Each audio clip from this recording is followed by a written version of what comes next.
You're starting off with then, Kyle.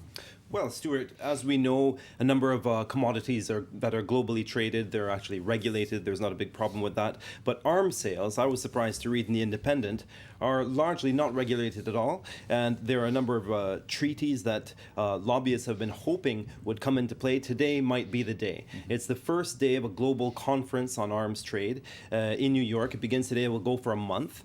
And in The Independent, we're seeing that it could lead to a number of changes. People are hoping that the decade of lobbying that human rights groups have put into this might turn up a clause, for example, just but one, would be, for example, to see that arms are not sold to any government that's guilty of human rights abuses or suspicious of committing any human rights abuses. And of course, in the article, we see Syria cited as a big possible example for that. And The Independent isn't the only paper talking about this today, is it? No, in The Guardian, amongst other papers, actually, the foreign ministers of Germany, France, and the UK, Europe's biggest arms traders, have issued a plea, really. They've signed this collective op-ed calling on their colleagues to come up with some kind of global treaty in an effort to adopt an agreement that would actually curb arms sales, particularly illegal arms sales. Now, that ranges everything to small arms, guns, ammunition,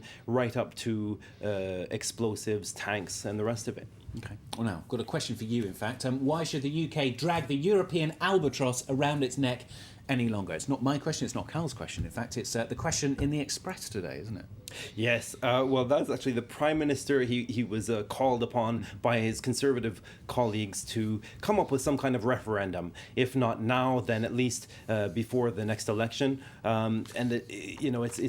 It comes up, as you know, being from the UK. Yeah. It's almost like a rite of passage. Every couple of years or so, the Prime Minister has to say something meaningful about Europe. Well, 100, as I think a lot of people are aware, about 100 MPs recently signed a letter calling on the Prime Minister to get this referendum underway. And in the Express today, we see the columnist saying, "Come on, get on with it. We need a referendum." Yes, Europe is an albatross around the poor UK's neck. And let's come up with a couple of quotes here from the Express. They're actually gems here. The Express says, it's not only a failing currency that constitutes this albatross, it's also a ruthless Brussels-based regime that is hell-bent on seeking to destroy our sovereignty and override our laws.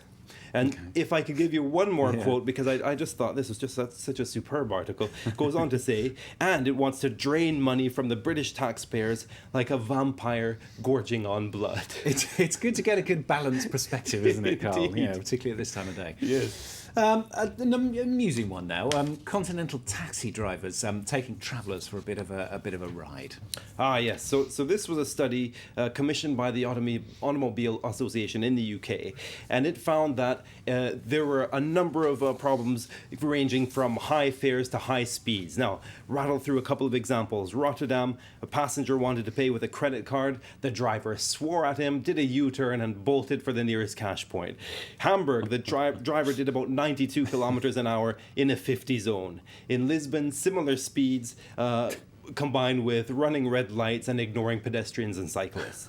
Last one, I think the best one, Amsterdam. Didn't bother to switch on the meter, picked up a second passenger in addition to the first one, the tester, and then ended up charging them both, rounding up on the whole price. Oh, fantastic stuff. Never happens in Paris. Not sure about that. All right, Carl, thank you very much. Carl Brown here with the international papers on France 24. Still to come next then, the chairman of Barclays pays the ultimate price for the rate-fixing scandal engulfing the UK bank. That comes up, top story in business, right after the break with Owen. Stay with us for that.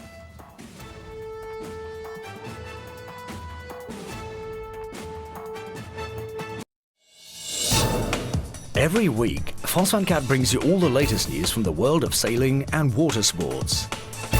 Follow the action from the major international sailing events. Catch up with the latest technological advances from the boat shows. Join us. Become part of the crew. Connect with the world of sea lovers and water sports enthusiasts. Follow the Call of the Sea with Whirlwinds, Saturday, 12:40 p.m. Paris time on France 24.